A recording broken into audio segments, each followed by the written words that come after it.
Au nom du Père, du Fils et du Saint-Esprit, ainsi soit-il. Bien, chers amis, continuons notre catéchisme comme toujours, donc en parlant aujourd'hui de ce qui suit les sacrements, puisque nous avons terminé notre étude des sacrements et aujourd'hui nous allons parler de ce que nous appelons les sacramentaux, c'est-à-dire que sacramentaux portent en quelque sorte le nom de petits sacrements. Ce ne sont pas des sacrements, mais ce sont des choses qui sont presque des sacrements. Donc vous en connaissez beaucoup, ce sont bien sûr l'eau bénite, ce sont le signe de la croix, ce sont les images que nous pouvons avoir dans nos maisons, les dévotions, les prières, toutes ces choses-là sont en fait désignées ou bénies par l'Église. Alors, les sacramentaux, ce sont certaines choses désignées ou bénies par l'Église, destinées à faire naître en nous de bonnes pensées, à accroître notre dévotion et par suite à nous obtenir la rémission de nos fautes vénielles. Donc, des choses bénies par l'Église, contrairement à la superstition. Qu'est-ce que c'est la superstition? C'est d'attribuer un pouvoir à des choses qui n'en ont pas. Vous voyez, si je mets un fer à cheval au-dessus de ma porte, une patte de lapin dans ma poche, vous voyez, pour me porter bonheur, eh bien, ces choses-là n'ont pas le pouvoir de me porter bonheur ou de m'apporter des bénédictions. Alors que, en ce qui concerne les choses désignées ou bénies par l'Église, eh bien, ces choses ont le pouvoir qui leur a été donné par l'Église, qu'il a reçu de notre Seigneur Jésus-Christ, eh bien, de faire naître en nous de bonnes pensées, tout d'abord de modifier, voyez, notre être en quelque sorte en nous donnant de bonnes pensées, donc de nous influencer vers le bien, accroître notre dévotion, faire grandir notre dévotion, c'est-à-dire notre amour de Dieu, etc., et par suite nous obtenir la rémission de nos péchés véniels, nous donner la rémission de nos péchés véniels. Donc c'est très important, les sacramentaux ont un grand pouvoir pour nous obtenir la rémission des péchés véniels que nous commettons tous les jours. Tous les jours, nous commettons des péchés véniels. Le juste, dit la Sainte Écriture, même le juste, et le juste dans le sens de l'Écriture, c'est le saint, même le juste pêche 7 fois le jour. Alors imaginez nous qui sommes de grands pécheurs.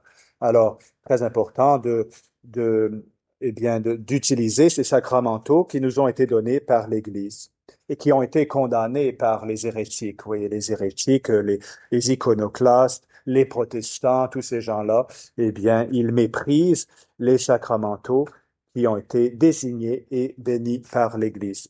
Et en méprisant l'Église de notre Seigneur Jésus-Christ, c'est notre Seigneur Jésus-Christ lui-même qu'ils méprisent et par conséquent, eh bien, ils seront punis éternellement, vous voyez, de rejeter l'Église établie par notre Seigneur Jésus-Christ.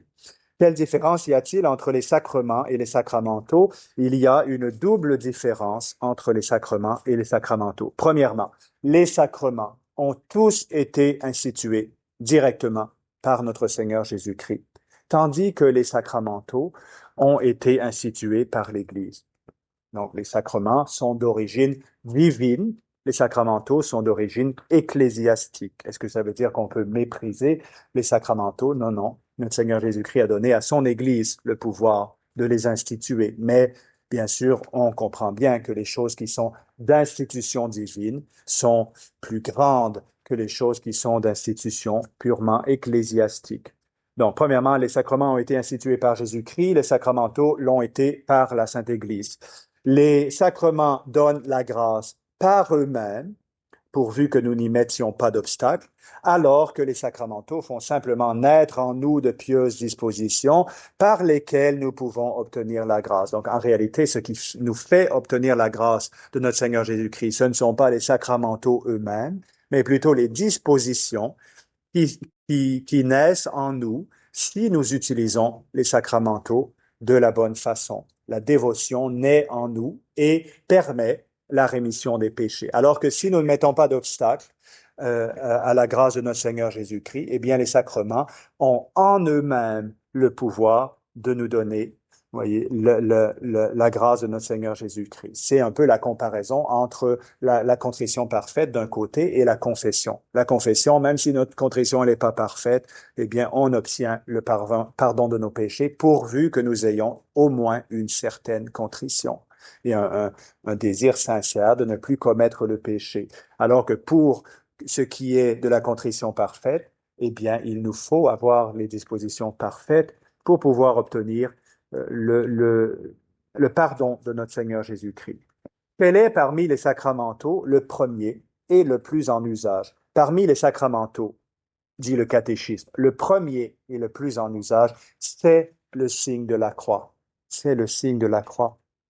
Alors, on oublie quelquefois, et surtout dans nos pays, il y a d'autres pays où on voit ça davantage. En Italie, je voyais ça au Brésil aussi, et les gens vont faire usage beaucoup plus fréquent du signe de la croix. Et donc, c'est-à-dire, on se signe volontiers du signe de la croix, plus volontiers que chez nous, et du signe de la croix. Et le signe de la croix est un sacramental qui nous permet de chasser le démon, voyez, je suis tenté, première chose, pourquoi pas faire le signe de la croix et faire un sacramental puissant qui nous aide à chasser le démon.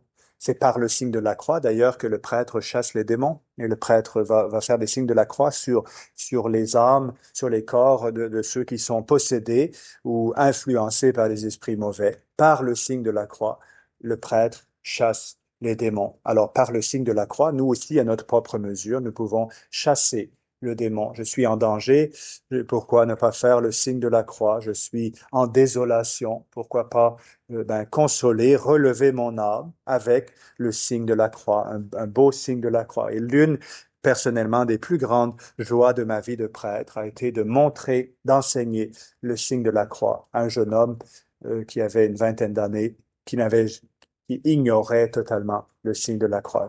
Juste le fait, vous voyez, de lui montrer comment faire. Donc, tu prends ta main, tu fermes ta main comme ça, tu touches ton front en disant au nom du Père. Et je me souviendrai toujours d'être en train d'expliquer ça et mon âme a été vraiment, vous voyez, pris d'une grande émotion de la pensée de la beauté, vous voyez, d'une âme qui découvre le signe de la croix, le signe de notre Seigneur Jésus-Christ, le signe de Dieu lui-même.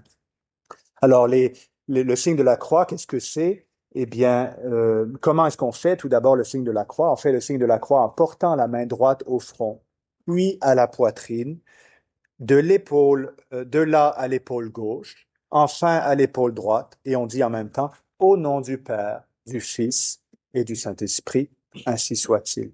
Et alors, le signe de la croix, c'est pas, comme on dit, un chasse-mouche, pas pour chasser les mouches qui nous dérangent, c'est censé être un symbole qui représente notre foi. Et donc, faites attention de toujours bien faire le signe de la croix.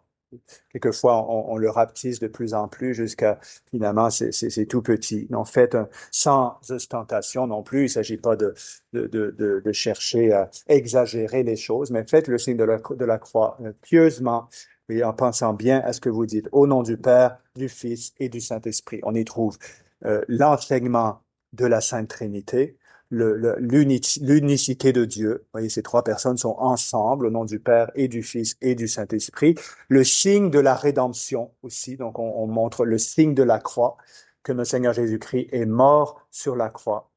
Et souvenez-vous que Constantin, qui s'est converti, l'empereur des Romains, qui a fait de la religion chrétienne, la religion de l'État romain, de l'Empire romain, eh bien, c'est par le signe de la croix qu'il s'est converti et qu'il a amené tout l'Empire romain à la foi du Christ. Par ce signe, tu vaincras. Et cette parole s'adresse aussi à nous. Oui, par ce signe, tu vaincras. Alors, pourquoi faisons-nous le signe de la croix? Nous faisons le signe de la croix pour montrer que nous sommes chrétiens. Donc, le but du signe de la croix, c'est un témoignage. C'est un témoignage. Montrer que nous sommes chrétiens. Donc, nous faisons publiquement un témoignage de notre foi chrétienne. Faire le signe de la croix pour montrer que nous sommes chrétiens et que nous croyons aux principaux mystères de notre religion. Montrer que nous sommes chrétiens et que nous croyons aux principaux mystères de notre religion. Mais, mon Père, j'ai honte de faire le signe de la croix devant les gens. Oui, le signe de la croix, c'est pour montrer que nous sommes chrétiens. Alors, encore une fois, je ne crois pas que l'Église soit en faveur d'une ostentation, de commencer à faire par exemple, il y a des gens qu'on voit qui se promènent avec des t-shirts avec, je sais pas, je crois en Dieu ou l'image de la Vierge Marie. Je ne crois pas que ce soit l'esprit de l'Église. D'abord parce que les images sont des choses qui sont saintes, sont des choses qu'on met sur le mur et qu'on respecte et c'est des objets bénis. Oui, c'est pas des objets que on fait toutes sortes de choses avec en les portant sur nous. Non, non, il s'agit pas d'ostentation. Mais quand on se trouve dans des situations où on doit témoigner de notre foi, ben, faisons-le en toute simplicité. Oui, les musulmans n'ont pas honte de leur foi et pourtant ils adorent une idole, un faux Dieu, et un faux prophète, un faux Dieu, et ils sont tout fiers d'adorer un faux Dieu. Alors combien davantage nous qui avons le vrai Dieu, le seul vrai Dieu. Eh bien, nous devrions être fiers de montrer notre foi et aussi de montrer que nous croyons aux principaux mystères de la religion, à tous les mystères de la religion, mais les principaux mystères sont inclus dans ce signe de la croix.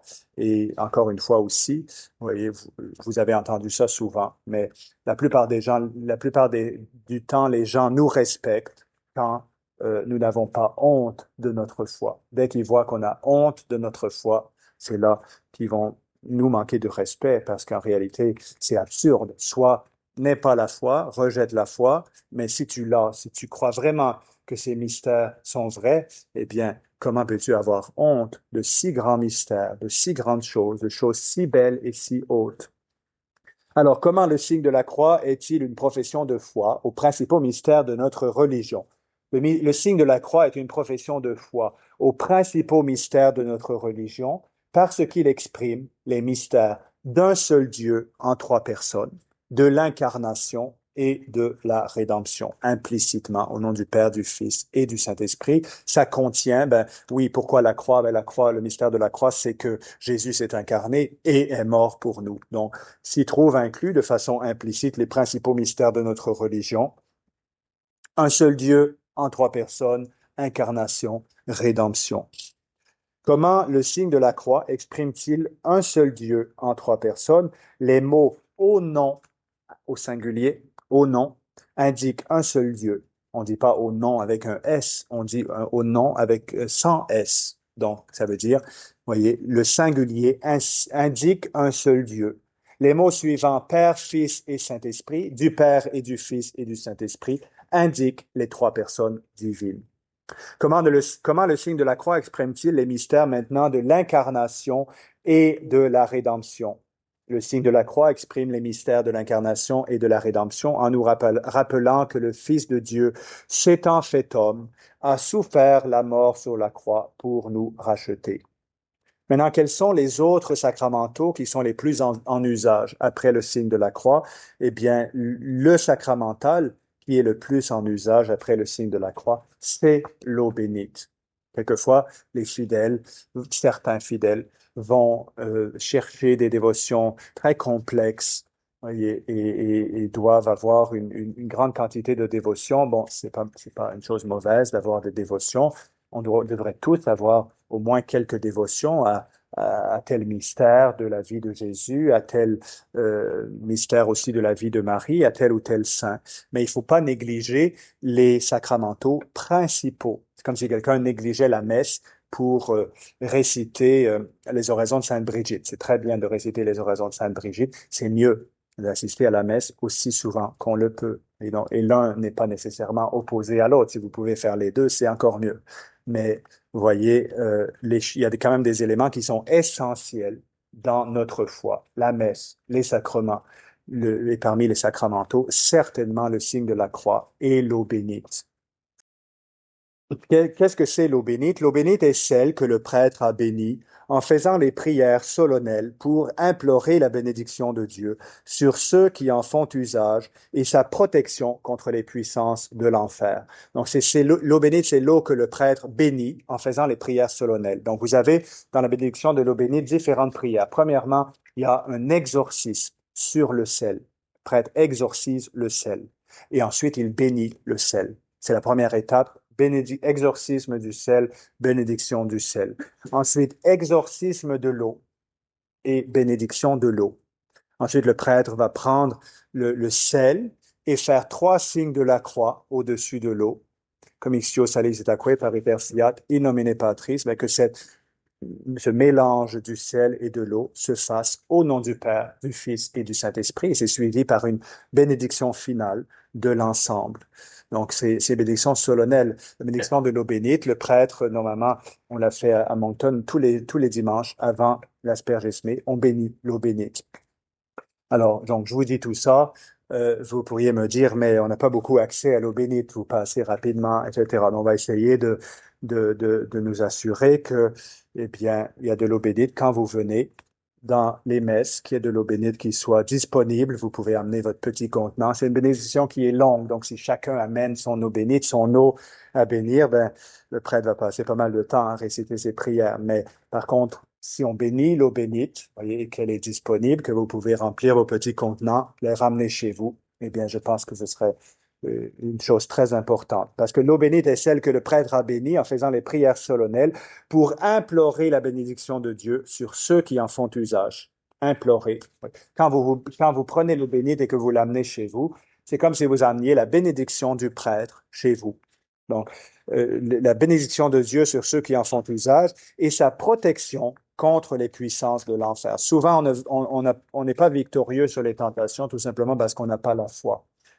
Cui resistite fortes in fide. Résistez-lui, dit Saint Pierre, fort dans la foi. Le démon, dit Saint Pierre, c'est comme un lion rugissant qui marche autour de nous, qui rôde autour de nous, cherchant qui dévorer.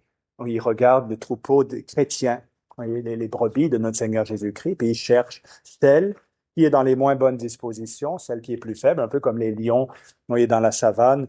Quand ils observent un troupeau, ben, ils vont prendre beaucoup de temps à observer le troupeau et ils vont choisir, c'est très cruel, mais c'est comme ça, ils vont choisir le plus vieux, le plus malade ou, voyez, celui qui s'est éloigné du reste du troupeau pour le dévorer. Toujours isolé, voyez, celui qui est le plus facile, la proie la plus facile. Ben, le démon, eh bien, il est comme ces animaux de proie et il va chercher aussi le plus facile, la victoire la plus facile. Donc, il va chercher cui querens quem devoret, qui cherchant qui il peut dévorer. Cui resistite fortes in fide. Alors, souvent, on montre qu'on n'a pas de foi. Comment? Ben parce qu'on ne prend pas les moyens que le bon Dieu nous a donnés. On ne croit pas vraiment que l'eau bénite a le pouvoir de chasser le démon. On ne croit pas vraiment que le signe de la croix a le pouvoir d'éloigner les esprits mauvais. Donc, on reste avec les forces de la nature. Je vais résister par moi-même. Je vais être capable par moi-même ou je compte seulement sur moi-même pour résister aux démons. Au lieu de prendre les instruments et que l'Église a mis à notre disposition pour pouvoir, eh bien, chasser le démon. Sachez aussi que, étant donné que l'eau bénite est exorcisée, ben, à chaque fois que le prêtre bénit quelque chose avec l'eau bénite, c'est aussi exorcisé. Et à chaque fois que vous aspergez d'eau bénite votre maison, votre chambre, tout ce que vous voudrez, eh bien, c'est aussi un exorcisme. Quelquefois, les gens, vous voyez, nous demandent de bénir quelque chose et ensuite ils insistent en disant, je suis pas content, vous n'avez pas fait d'exorcisme. Ben, écoutez, c'est qu'il y a 3 exorcismes prévus dans le rituel romain. L'exorcisme du sel, l'exorcisme de l'eau et l'exorcisme de l'huile. Donc, le sel, l'eau et l'huile peuvent être exorcisés. Pour le reste des choses, il n'est prévu dans le rituel romain aucun exorcisme, mais il est prévu une aspersion d'eau bénite, c'est-à-dire que l'eau et le sel, qui ont été exorcisés, qui ont été mis ensemble, sont utilisés dans la bénédiction de tous les autres objets que l'Église bénit. Donc oui, effectivement, il y a un exorcisme à chaque fois que le prêtre bénit. Y a-t-il d'autres sacramentaux finalement que le signe de la croix et l'eau bénite? Oui, outre le signe de la croix et l'eau bénite, il y a d'autres sacramentaux tels que les chandelles bénies. Tiens, est-ce que je fais vraiment une distinction dans ma maison entre allumer une chandelle bénie ou allumer une chandelle qui n'est pas bénie? Ou est-ce que pour moi c'est la même chose? Les rameaux, est-ce que c'est important pour moi que dans ma maison, ben, dans chaque pièce, il y ait un rameau béni? Les crucifix, est-ce que j'ai effectivement un crucifix dans les pièces principales de ma maison? Les images, le rosaire, le scapulaire, les images, le rosaire, le scapulaire. Donc, toutes des choses très importantes, avec modération aussi. Normalement, on couvre pas les murs d'une quantité infinie d'images de telle sorte qu'on ne sait plus où regarder. Vous voyez, une ou deux bonnes images dans une pièce, normalement, sont suffisantes. C'est pas que c'est interdit d'en mettre davantage, vous voyez, mais je pense qu'une belle image, un beau crucifix dans une pièce, eh bien, nous rappelle la présence de Dieu. C'est ça qui compte. Il vaut mieux quelquefois choisir un petit peu moins d'images, mais avoir des belles images. Et je pense que ça, c'est une chose que je voudrais dire pour terminer par rapport aux images aussi. Vous voyez, faites attention de bien les choisir. Même chose pour les chapelets. Toutes ces choses sont des choses qui sont importantes parce que ce sont des objets saints. Et dans l'époque moderne, on a commencé à faire toutes sortes d'images, souvent pas approuvées par l'évêque. Autrefois, pour pouvoir produire une image, pour pouvoir distribuer une image, il fallait l'approbation de l'évêque. On publiait pas n'importe quelle image. Une image où la Vierge Marie, en fait, est pas très jolie, où elle est trop humaine, elle est pas assez surnaturelle, spirituelle. Mais dans l'époque moderne, eh bien, on s'est mis à produire toutes sortes d'images, de toutes sortes de bibelots en plastique aussi, qui sont pas les plus jolies. Alors, il vaut mieux avoir un peu moins d'images quelquefois, mais avoir des choses qui sont belles, des choses qu'on aime, des choses qui nous élèvent vraiment vers notre Seigneur Jésus-Christ, vers la Vierge Marie. Donc voilà, je pense que c'est important de dire ça aussi parce que c'est une question de respect. Voyez, pour le bon Dieu, pour la Vierge Marie, pour certaines de ces images, quelquefois, ben, je pense que le bon Dieu les regarde en disant, bon, heureusement que je ressemble pas à ça. Voyez, donc, il faut choisir des choses qui sont belles, qui honorent notre Seigneur Jésus-Christ, qui honorent la Vierge Marie, qui honorent les saints. Et avoir, une fois qu'on a ces images dans notre maison, eh bien, les tenir en grand respect aussi. Les tenir en grand respect. On peut prendre l'exemple sur les catholiques orientaux. Les catholiques orientaux ont donc les catholiques de l'Orient. C'est vrai aussi des orthodoxes, mais les orthodoxes sont pas catholiques, donc on va prendre l'image, on va prendre plutôt regarder vers les catholiques orientaux et de voir le grand respect qu'ils ont pour les images.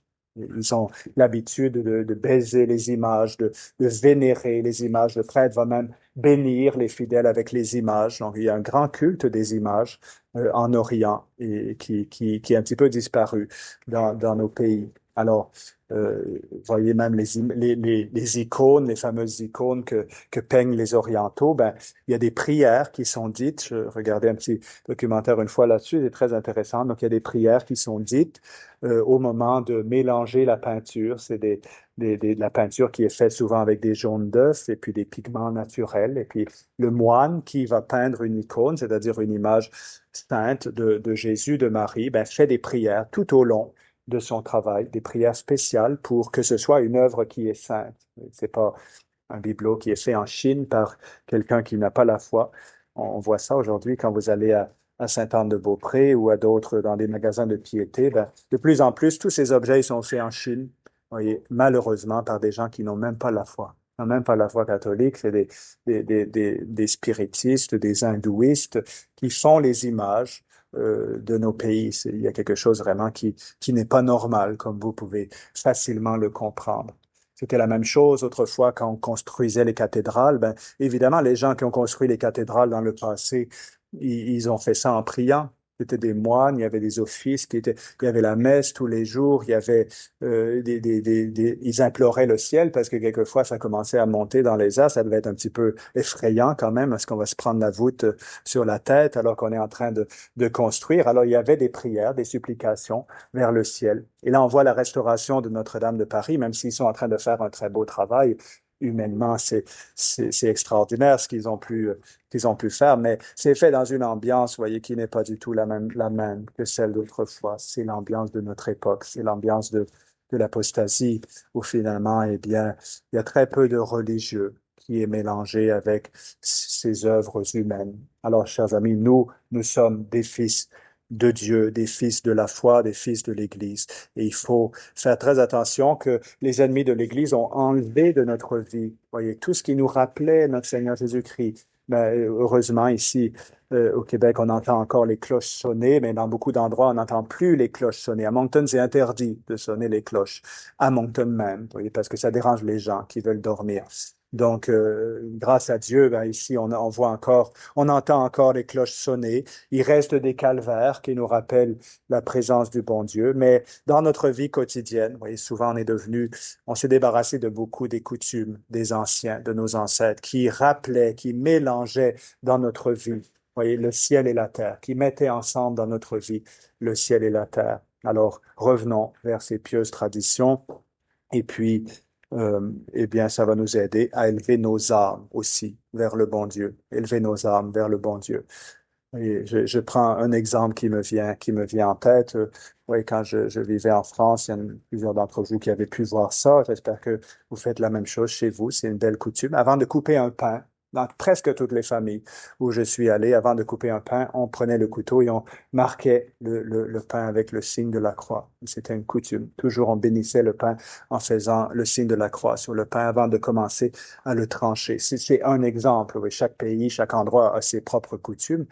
Mais malheureusement, ces coutumes sont un peu disparues, donc ce serait peut-être une bonne chose aussi de les retrouver, de les rechercher, de les retrouver pour, encore une fois, faire participer nos sens à la vie de notre âme. Oui, parce que aujourd'hui, nos sens, ils sont inondés de télévision, d'Internet, de publicité, de toutes les choses de ce monde. Les gens qui ont détruit notre foi, ils savent très bien qu'on est corps et âme et que si on enlève au corps les signes visibles de la foi, ben la foi va diminuer dans les âmes aussi. Alors nous, dans notre œuvre de restauration, ben, il faut essayer de ramener la visibilité, les choses visibles qui nous rappellent le ciel. Et c'est la grâce qu'on va demander aujourd'hui dans cette nativité de la Vierge Marie qui a rendu visible le Fils de Dieu avec la grâce.